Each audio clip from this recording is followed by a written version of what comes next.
उत्तराखंड की राजनीति में नेतृत्व हमेशा अस्थिरता का शिकार रहा है, लेकिन जब बात पुष्कर सिंह धामी की आती है तो तस्वीर कुछ और ही दिखती है। धामी भाजपा के पहले ऐसे मुख्यमंत्री हैं जो लंबे समय से राज्य के सीएम हैं। इससे पहले कांग्रेस के एनडी तिवारी ही ऐसे मुख्यमंत्री थे जो पूरे 5 साल तक उत्तराखंड के सीएम रहे। ऐसे में जानना जरूरी है कि आखिर धामी को जनता और पार्टी नेतृत्व ने क्यों लगातार 4 सालों तक भरोसेमंद नेतृत्व के तौर पर स्वीकार किया। बतौर मुख्यमंत्री पुष्कर सिंह धामी ने कई ऐसे बड़े फैसले लिए जो न केवल मिसाल बने बल्कि मील का पत्थर भी साबित हो रहे हैं। देखिए हमारी ये खास रिपोर्ट।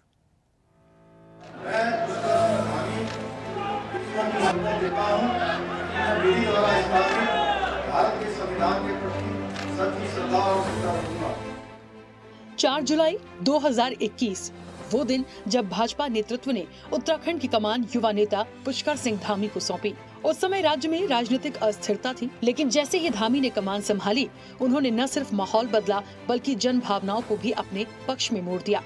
2022 के विधानसभा चुनावों में जब भाजपा ने ऐतिहासिक वापसी की तो ये साफ हो गया कि धामी ने जनता का विश्वास जीत लिया है। इन 4 वर्षों में धामी की सबसे बड़ी ताकत रही है उनकी जनसंपर्क शैली। वो कभी आपदा में अभिभावक की भूमिका में दिखे तो कभी युवाओं के साथ दोस्त की तरह संवाद करते नजर आए। महिलाओं के कार्यक्रमों में वे कभी बेटे तो कभी भाई के रूप में मंच साझा करते रहे। ये वही भावात्मक जुड़ाव है जिसने उन्हें जनता का मुख्यमंत्री बना दिया। नीतिगत फैसलों की बात करें तो सीएम धामी ने कई ऐतिहासिक निर्णय लिए, जिनमें समान नागरिक संहिता को लागू करने वाला उत्तराखंड पहला राज्य बना। महिलाओं को 3 मुफ्त गैस सिलेंडर, सरकारी नौकरियों में 30% और सहकारी समितियों में 33% आरक्षण, महालक्ष्मी योजना, लखपति दीदी, नारी सशक्तिकरण योजना जैसी पहलों ने नारी सम्मान और आत्मनिर्भरता को नई पहचान दी। पुष्कर सिंह धामी ने पूर्व सैनिकों और शहीद परिवारों के लिए भी बड़े कदम उठाए। शहीदों के परिजनों को मिलने वाली अनुग्रह राशि 10 लाख रुपए से बढ़ाकर 50 लाख रुपए कर दी गई। वहीं आश्रितों को सरकारी नौकरी के लिए आवेदन की सीमा भी बढ़ा दी गई। उपनल के कर्मचारियों को बीमा और सुविधाओं में समानता दी गई, जिससे उन्हें भी सुरक्षा और सम्मान मिला। राज्य के दूरस्थ क्षेत्रों के विकास की बात करें तो पलायन को रोकने के लिए एप्पल मिशन और कीवी मिशन की शुरुआत की गई। हाउस ऑफ हिमालय राज के जरिए पहाड़ी उत्पादों को देश दुनिया में पहचान दिलाई जा रही है। साथ ही नकल विरोधी कानून, सख्त भू कानून और लव लैंड थूक जिहाद पर कठोर रुख से धामी को एक मजबूत फैसले लेने वाले मुख्यमंत्री की छवि दी है।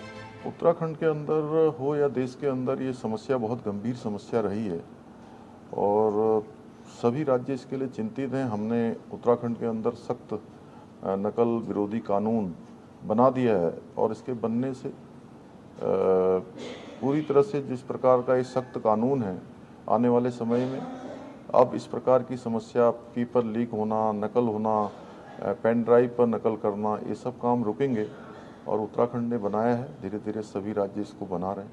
मुख्यमंत्री धामी ने प्रदेश में राष्ट्रीय खेलों के आयोजन और G20 देशों की बैठकों के आयोजन से प्रदेश को अंतर्राष्ट्रीय स्तर पर भी एक नई पहचान दिलाने का काम किया। इसके साथ ही SDG इंडेक्स में उत्तराखंड ने पहला स्थान प्राप्त किया।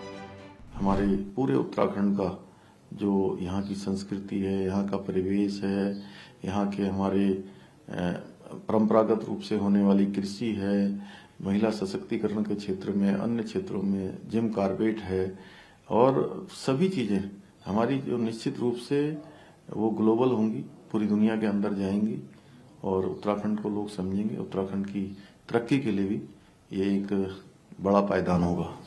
23,000 सरकारी पदों पर सीधी भर्तियां, शीतकालीन यात्रा, मानस खंड मंदिर माला मिशन, महासु मंदिर हनूर विकास, GEP इंडेक्स में शानदार प्रदर्शन और SDG इंडेक्स में उत्तराखंड का पहला स्थान। ये सभी उपलब्धियां सीएम धामी के कुशल नेतृत्व को प्रमाणित करती हैं। सीएम धामी के नेतृत्व में सड़कों से लेकर रेल और हवाई संपर्क तक उत्तराखंड आज विकास की रफ्तार से दौड़ रहा है। योजनाओं के जरिए लाभ अंतिम व्यक्ति तक पहुँचे, इसके लिए धामी खुद जमीन पर उतरकर मॉनिटरिंग करते हैं। शायद यही वजह है कि भाजपा हाईकमान से लेकर बुजुर्गों, महिलाओं, युवाओं और बच्चों तक उन्हें पसंद करते हैं। 4 साल पहले जब धामी ने मुख्यमंत्री पद की शपथ ली थी, तब किसी को अंदाजा नहीं था कि ये वो युवा नेता है जो न सिर्फ स्थायित्व लाएगा बल्कि एक उम्मीद का प्रतीक बनेगा। आज जब उत्तराखंड उन्हें धाकड़ धामी कहता है तो ये सिर्फ उपाधि नहीं बल्कि उन फैसलों, उस समर्पण और उस भरोसे की पहचान है जो उन्होंने प्रदेश को दिया। उत्तराखंड स्टेट हेड अवनीश जैन की रिपोर्ट। और ऐसी ही ताजा खबरों के लिए लाइक, फॉलो और यूट्यूब पर सब्सक्राइब कर बेल आइकन जरूर दबाइए और हर अपडेट के लिए विजिट कीजिए स्वदेशलाइव.com।